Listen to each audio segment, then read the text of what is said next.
I'm Teisha Bader with Shalom TV's news update for Wednesday, July the 30th, 2014. Israel agreed to a 4-hour humanitarian ceasefire today, which began at 3 p.m. Israel time. It had been requested by UN Middle East envoy Robert Seri. The IDF announced that it would observe the pause in fire, but that the truce would not apply to areas of the Gaza Strip where IDF forces are deployed in their ongoing operation of finding and destroying terror tunnels. Hamas was said to have rejected the ceasefire, and minutes after 3 p.m. began once again firing rockets into central and southern Israel. The IDF has held its fire. Last night, rockets were fired towards Jerusalem and sirens were heard throughout the city as the Iron Dome intercepted a rocket over the neighboring city of Beit Shemesh. And last night and earlier today, firefights between IDF forces and terrorists in Gaza continued. At least 12 IDF soldiers were injured in the last 24 hours, 4 of whom are in serious condition. And Israel struck numerous terror targets overnight in Gaza, including several mosques being used by Hamas as command centers and other military activities. Another mosque was found to contain, among other weapons and explosives, a Kornet anti-tank missile launcher, which was loaded and ready to fire. IDF forces have so far destroyed 5 terror tunnels today. It uncovered one tunnel containing large quantities of AK-47 assault rifles and grenades, and also a tunnel in a private residence that was rigged with explosives, which injured several IDF soldiers.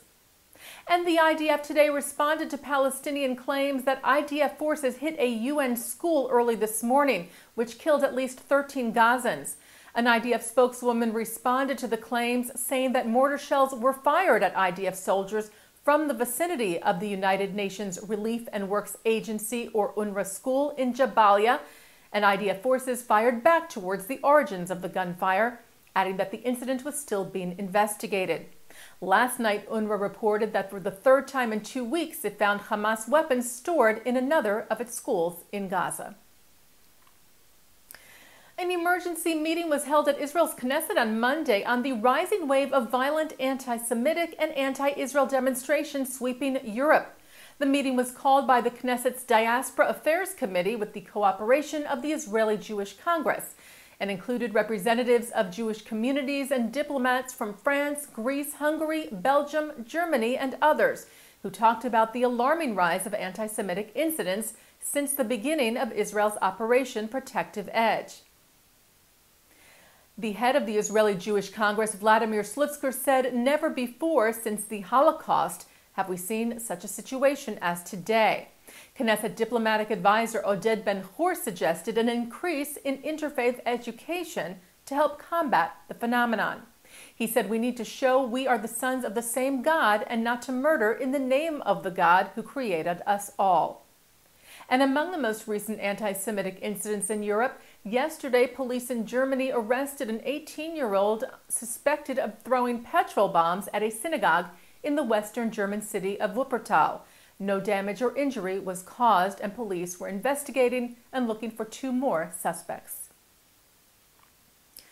Several Latin American countries have recalled their ambassadors from Israel to protest Israel's actions in Gaza.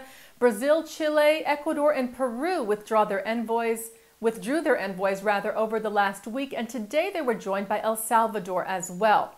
Israel said it was deeply disappointed over the decision, which Foreign Ministry spokesman Yigal Palmore said, quote, constitutes encouragement for Hamas, a group recognized as a terror organization by many countries around the world. Palmore said Israel expected countries who oppose terrorism to act responsibly and not to hand terrorists a prize.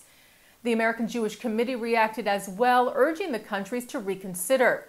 AJC Executive Director David Harris said, "What would any of these Latin American countries do if their citizens were subjected to the kind of sustained rocket and missile attacks and terrorist infiltrations via tunnels that more than half of Israel's population has been forced to endure from Hamas-controlled Gaza?"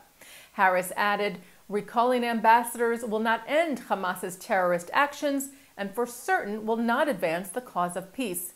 To the contrary," he said, "it will only complicate still further the quest for a durable peace agreement." The United States Senate unanimously passed legislation yesterday to offer a monetary reward for information leading to the capture of the murderers of American-Israeli teenager Naftali Frankel, who together with Gilad Sher and Eyal Yifrach was kidnapped and murdered in the West Bank on June the 12th. The Senate bill was sponsored by Republican Texas Senator Ted Cruz. It requires U.S. Secretary of State John Kerry to offer rewards totaling up to $5 million for information on the kidnapping and murder under the State Department's Rewards for Justice program. The Jewish Federations of North America's Senior Vice President for Public Policy, William Daroff, told the Jerusalem Post that the Senate is boldly signaling to Hamas terrorists that there are consequences for murdering American citizens. Daroff said this is another indicator of the unanimity of congressional support for Israel in its battle against Iran-backed Hamas terrorists. A bipartisan companion bill filed in the House of Representatives will be voted on soon as well. And turning now to our Shalom TV programming for tonight, Wednesday, July the 30th, 2014. At 9 o'clock, Chief Rabbi of the West Bank Israeli city of Efrat, Shlomo Riskin, discusses the conflict in Gaza, his community's relationship with neighboring Palestinians, and his sense of the prospects for Israeli-Palestinian peace.